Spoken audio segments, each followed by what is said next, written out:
ukudlula emhlabeni kubantu abathokozelwa nguye uJesu Kristu inkosi. uJesu Kristu inkosi. Siyambonga ke uNkulunkulu ukuthi usihlanganisile bothisha baka Sunday School iqhamuka ezindaweni ezihlukeneyo. Bengazi ukuthi ngibaningi kangaka. Lonke le ndawo kuno Sunday School noma khona ama branch akhiphe nga-2. Khona about 2. Okay, hayi kanti baningi siyabonga ke kodwa ngoba ikusasa labantwana.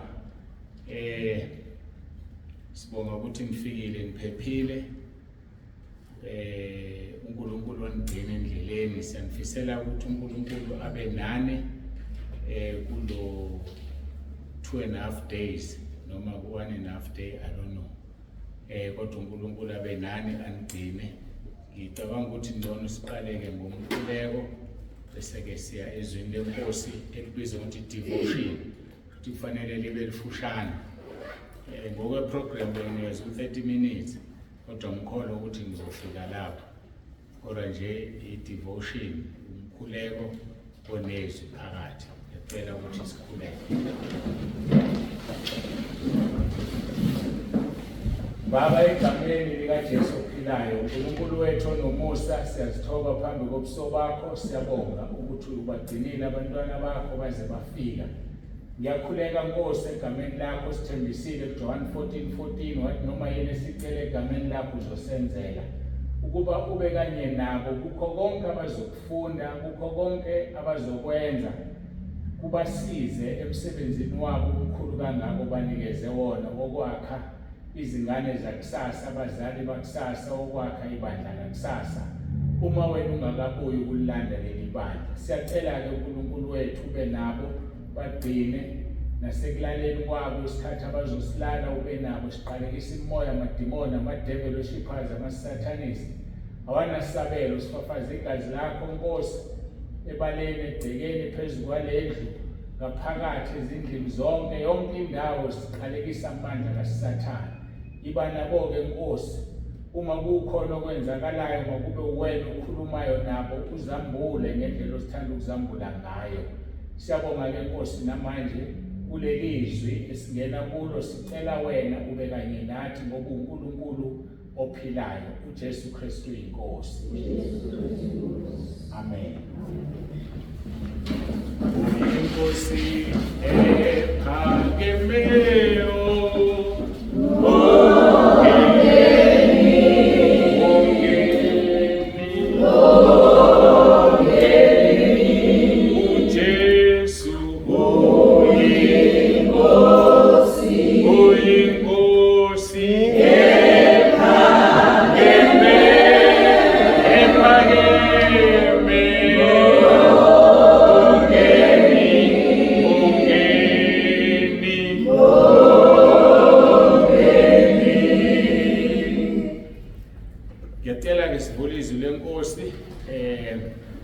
Izaga 22 sifunda uverse 6.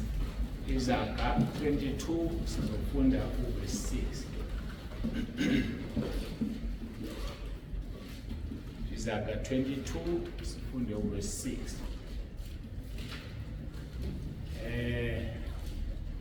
Ngothisha bakaSonto School cha. Kuyathembisa abanye ngisebevulile. Abanye basazabalaza. Thisha Sonto School efuneka lazi iBhayibheli ashesha afike la kiwakho. Ngale kwalokho asambeni siye ecollege. Bible College asambeni bothisha, asambeni sofunda. Abathandayo. Yazi iphupho lami elikhulu ukugcwala kodokotela entabeni yendlu kaJehova yabonelela odokotela bezwi. Uthola baningi baningi. Siyabonga ke Izaga 22 uverse 6.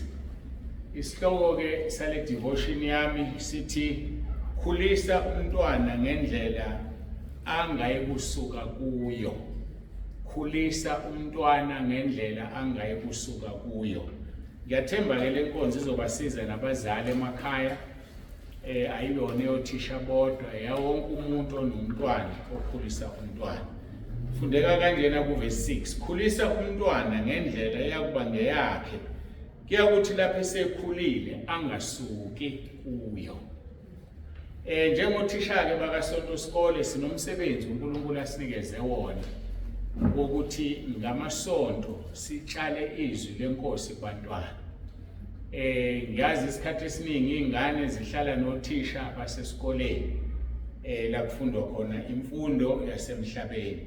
Kodwa kanye ngeviki kufanele umntwana eze kuwena. Unomsebenzi-ke ukuthi ubone ukuthi umntwana uyakhula ngendlela okufanele ibe ngeyakhe, ngoba lo msebenzi esiwenzayo singawuthathi kancane mkhulu ngendlela emangalisayo. Nakha ibandla lakusasa uma inkosi ingakabuyi ukuzosilanda. Ngakho-ke ukundlela ofundisa ngayo nendlela odlulisa ngayo imessage kumntwana sisazoma phambi kaNkulunkulu sibuzwe ngayo. Sisazoma. Ngakho-ke ungami phambi kwengane ngikunika ithiphu nje kunesono esikuhlulayo noma kunesono esikubusayo noma kunesono ongasivumeli. Ngoba ngesikhathi ume phambi kwengane ukhafula exactly umoya walento ekuhluphayo. Uma phambi kwezingane kufanele ukhafule umoya wokuphila ngoba wena njani uyaphila. Qaphela-ke ukukhulisa umntwana ngendlela okuyoba ngeyakhe. Uma unolaka ingane zakho zoba nolaka. Bazomangala abazali ekhaya usibani bani washintsha wanolaka nje. Kanti ulaka ubuya nalo ngesonto uthisha kaSonto Sikole.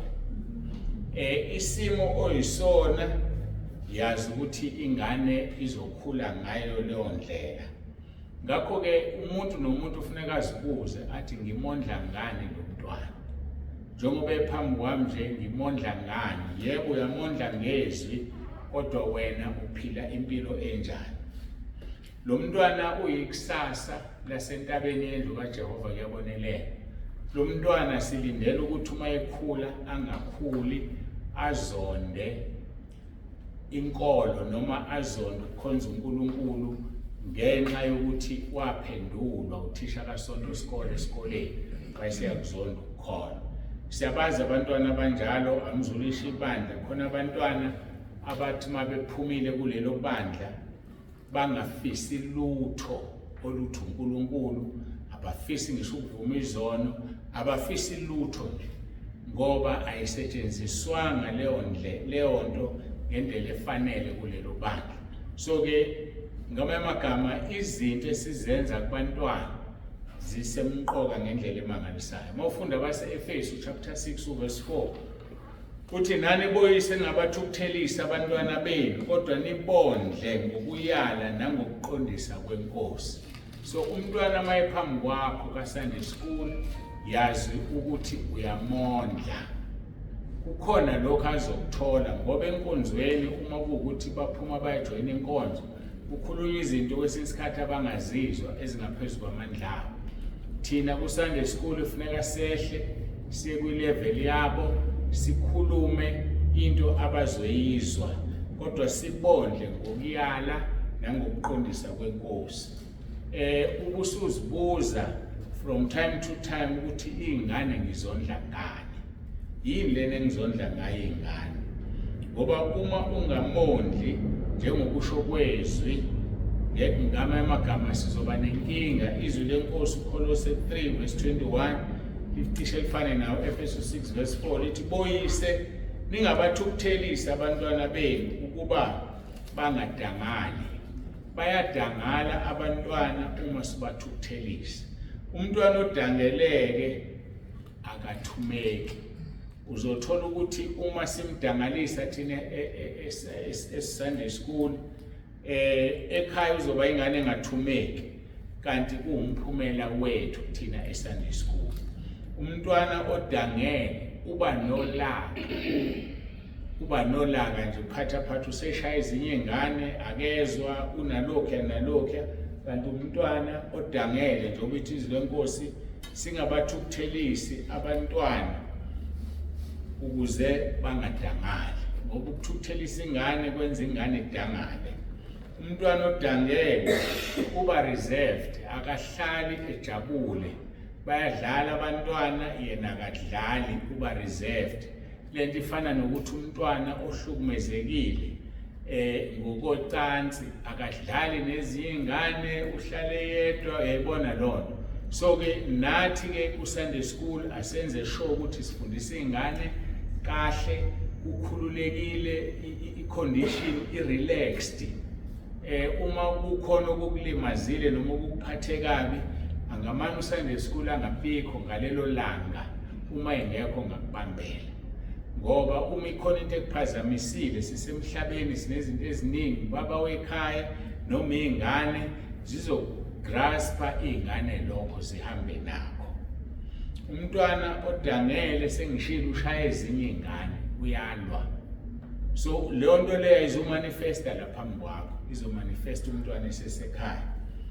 Umntwana odangele akaphasi ngisho esikoleni, kuyam-affecta imfundo yakhe esikoleni ngokunjani udangele. Umntwana odangele akahloniphi, uphendula noma kanjani, ngoba yenye yezinto kufanele sifake enganeni, sithi sifaka izwi lihambe nenhlonipho. Inhlonipho ke ngiye ngi-analyze kanje. Inhlonipho uma iyodwa ifana no-0.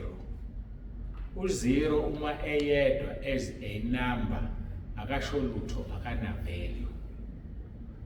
Kodwa u-0 uma wamthatha wambeka eduze ka-1, uyashintsha u-1 eqina ngeziwu-9 ayoba u-10 ngenxa ka-0. Amandla ka-0, amandla enhlonipho. Inhlonipho nje uma uxoxa ngayo ayina value, kodwa uma umuntu eseyenza imenza abe ne-value lowo muntu. Ingane kabani iyahlonipha, ingane kabani moyinika into ithatha ngezandla ezimbili, ingane kabani moyinika into ithi ngiyabonga. Ngoba khona izingane ezingafundiswa emakhaya ivele ithathe nje, nokubonga ayikwazi. Umsebenzi wethu uthi izinto ezincane ezinjalo sizifundise izingane kube kuhambisana nezwi. So ke ingane edangele ayihloniphi. Okay, ngiqedele lento yami ka-0. U-0 uma umthatha umbeke eduze ka-10, ujump inamba eziwu-90 abe u-10 100. So amandla ka-0, amandla enhlonipho. Nathi sibadala emakhaya, ikhaya liyama uma umzali ehlonipha. Kungaba ubaba ahlonipha umama, kungaba umama ahlonipha ubaba, zikhula izingane zihlonipha. Yikho isikhathi esiningi ziyahlupha izingane ezikhuliswa abazali abangashadile. Ngoba umfana ukhula mayikhuliswa unini, ukhule engazi ukuthi ubaba umphatha kanjani umuntu wesifazane. Yibo labafana abakhula bashaya amakhosikazi abo ngoba kazange abone, noma mayikhula ekhaya la ubaba eshaya khona umama kwenzeka ukufanayo. So ke umsebenzi wethu ke njengebandla, njengothisha baka Sunday school, ukulungisa lawo mobheko. Umntwana odangele akasibone isizathu sokuphila, usuyisidala, ufisa ukuzibulala ngokuhlale yedwa ehlukumezekile engqondweni.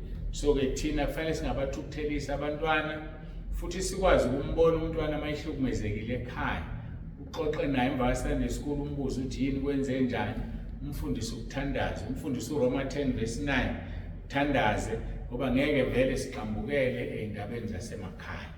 Kodwa singaqhambukela ngeli kamoya, ingane mayisikhulumile uyifundise ukuthi kuyathandazwa. Umntwana udinga ukuthi simkhuthaze, mkhuthaze umntwana empilweni yakhe, umntwana umnikeze udumo. Ngoba ukumnika udumo kumenza akhuthale, akuthande ukuphila. Umntwana mbonge, umenze kahle, wayenze homework yakho njengothisha kaSonto School, noma yini abayirecitayo, abayikhulumayo, mayikhulume kahle, mbonge, ushayeleni izandla, bamshayela izandla ukuze nalabo abanye bafise ukushayela izandla uma benze kahle. Kodwa mayengenzanga kahle angashayelwa izandla khona ezofuna ukwenza kahle. Uma ekhuluma umntwana sinika ithuba mlalele. Uma ubhizi njengoba nizobuye nixoxe bese uyalenza ithuba lokuxoxa. Mhlawumbe khona into azoyisho ebuhlungu noma uyahlukumezeka ekhaya. Siyazi ingane ziphuma emakhaya angafani, uthola ukuthi ezinye abazali abakhona. Mhlawumbe ingane iyahlukunyezwa ekhaya ngokocansi, kodwa sibone wena yakuthanda ukuthi kutshele inkinga ebhekene nayo. Ngakho-ke umntwana ekhuluma ungamuzwa kahle ukuthi uthini, mtshela uma ubhizi uzobe esixoxe, umnike futhi ithuba bese niyaxoxa. Umntwana uma ona msole ngendlela efanele, umntwana mnike uthando, umntwana umnakekele. Umsebenzi-ke kathisha kasonto sikole mningi, awupheleli ekufundiseni kuphela. Umntwana mfundise izwi likaNkulunkulu ukuba aligcine futhi alenze, njengoba kunenza abanye bekwenza ukusho amavesi al-understand, kungabe ukulicula noma ukulisho kuphela, al-understand. Ke kube nesikhathi nombuzo ukuthi leli vesi olishoyo likutshela ukuthini, lithini kuwe, asho ukuthi lithini. Makufanele umcorrect, umesho kahle abongwe usho kahle. Ngifuna nje ukudlula-ke kwabase kuDeuteronomy, ngoba kunezinto ezikhulunywayo la kakhulu ngendaba yokugcina izwi likaNkulunkulu nangendaba yabantwana. Alibekile uNkulunkulu enhlizweni yami ukuthi sikhulume, bese-ke sengiyasuka la sobe sesiphelile isikhathi sami. Deuteronomy 11 verse 18 kuya 21 lithi, niyakuwabeka lawa mazwi ami enhlizweni yenu nasemphefumulweni wenu, niwabophe abe uluphawu esandleni senu, abe isikhumbuzo phakathi kwamehlo enu. So kusho ukuthi lawa mazwi ufuna ukwenza abe uphawu, abe isikhumbuzo, ahlale phakathi kwamehlo akho. Athi kuverse 19, niyakuwafundisa abantwana benu, ukhulume ngawo lapho uhlezi endlini yakho, nalapho uhamba endleleni, nalapho ulala, nalapho uvuka, ukhulume ngawo amazwi kaNkulunkulu. So yikho ngithele nabazali izobasiza le nkonzo, ngiyafisa bayilalelisise, ngoba akekho kufanele angakhulisa ingane ngezwi. Kufanele ingane lazi izwi, njengoba uNkulunkulu esinika isivumo uJesu Kristu uyinkosi. Ngiyajabula izingane eziningi ziyakwazi lokho, kodwa inselelo-ke yethu njengothisha ukuthi izingane esifundisayo zimazi uJesu Kristu uyinkosi. Ingane esifundisayo zimazi uRoma 10 verse 9. Uthi kuverse 10 to 20, uyakuwaloba ezinsikeni zomnyango wendlu yakho nasemasangweni akho. Ngamanye amagama-ke noma singakabi nazo izindlu ezispecial zika-Sunday school, njengoba kuye kwenziwe ey'koleni, kufanele sibe nama-charter abhaliwe anamavesi. Ingane uma isikwazi ifunda izwi lihlale, ithi jika ibheka ngapho odongeni ibone elinye lihlale engqondweni. Njengoba izwi kuverse 20 esho nje, uyakuwaloba ezinsikeni zomnyango wendlu yakho nasemasangweni akho, verse 21, ukuba zandiswe izinsuku zakho nezinsuku zabantwana benu ezweni uJehova alifungele oyihlo ukubanika lona, njengezinsuku zezulu phezu komhlaba.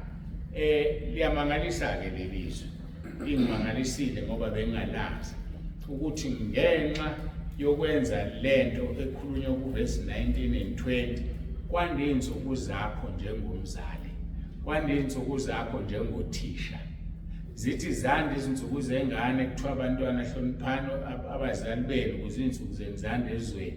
Kodwa uverse 21 usitshela ukuthi ney'nsuku zakho zizokwanda, zandiswe ukuthi ingane uyitshela izwi likaNkulunkulu. Verse 22, ngokuba uma nigcina nokugcina yonke le miyalo enginiyala ngayo ukuba niyenze, nimthande uJehova uNkulunkulu wenu, nihambe ngazo zonke izindlela zakhe, ninamathele kuye, uJehova uyakuzixosha zonke lezi zizwe phambi kwenu, nizidle izizwe ezinkulu ezinamandla kunani. Asinazizwe-ke thina esibhekene nazo, kodwa uzobonakala unqoba empilweni yakho yokukholwa. Noma yini ohlangabezana nayo, noma yini obhekana nayo, uzonqoba ngoba kuyizizwe ezimelana nawe ngenxa yokuthi ingane uyazifundisa izwi likaNkulunkulu. Ama-benefits lawa okufundisa uSunday school, ama-benefits lawa okufundisa izingane, njengoba ngithe nabazali emakhaya inkonzo zizobasiza. Verse 23, ngimphinde, uJehova uyakuzixosha zonke lezi zizwe phambi kwenu, nizidle izizwe ezinkulu ezinamandla kunani. Verse 24, yonke indawo lapha amatshe onyawo lwakho yakunyathela khona iyakuba ngeyenu kusukela ehlane laseLibanon nasemfuleni umfula iEufrate kuze kube selwandle olungasemuva lube ngumkhawulo wenu.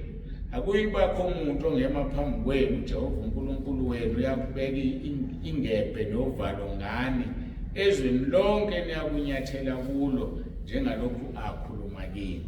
So ayikho into yomelana nawe noma kungaba yini ezohlukumeza umndeni wakho, umuzi wakho noma yini, akukho kuyomelana nawe. Ukhiye nje ukuthi uwalobe ezinsikeni zomnyango amazwi kaNkulunkulu, uwafundise iy'ngane zilazi zilizwe izwi.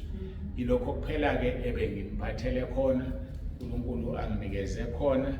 Sesifikile emaphethelweni kwangathi uNkulunkulu angaba nani. Niyibambeke le nkonzo, sizoyifaka ku WhatsApp ukuba nigcine ninayo ulokhu refer kuyo ukuthi umntwana odangele unolaka, umntwana odangele akathumeki, umntwana odangele uba reserved, lezo zinto eziningi. Lokho ke kuzokwenza ukuthi sikwazi ukuba motivate abantwana, sibagcine abantwana be-happy bejabule ukuze babe izingane ezifundayo. Abantwana ba-happy bazosiruthuthela nabazali nabangani babazali beze ebandleni. Umzali makayibone ingane ukuthi selokhu yakhonza ebandleni elithize noma ya-attend Sunday school, ingane yami ishintshile, kanti ishintshwe uthisha onoNkulunkulu, uthisha ofundisa ingane izwi likaNkulunkulu. Ngiyacela-ke ukuthi ngikhuleke bese-ke ngiyasuka la nani nikwazi ukuqhubeka kuyele etafuleni lenu elihle kangaka. Lalihle le tafula, nehlalo zakhona zihlukile kunalezi.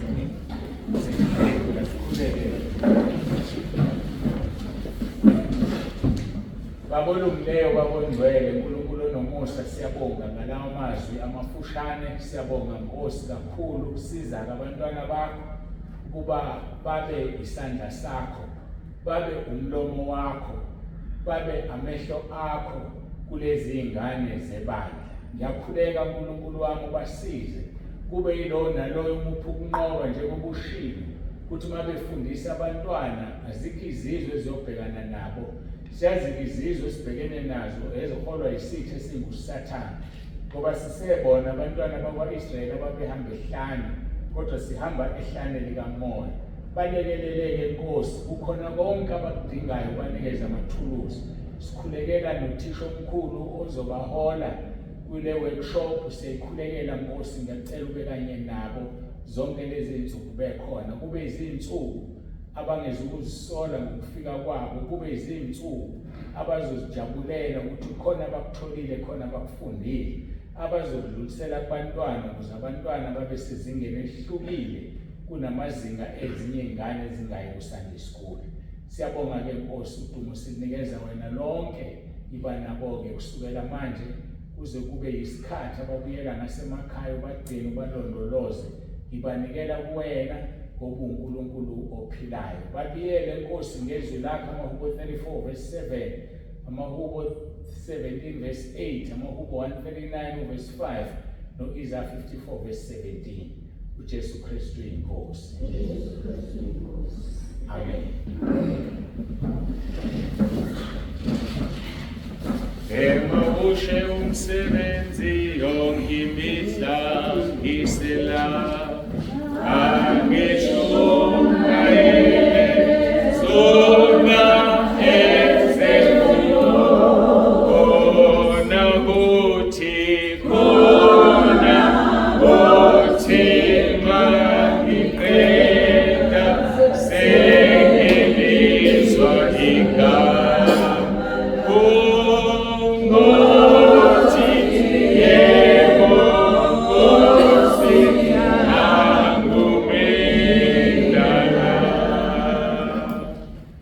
Siyabonga kakhulu-ke nibe ne-workshop enhle, uNkulunkulu anibusise.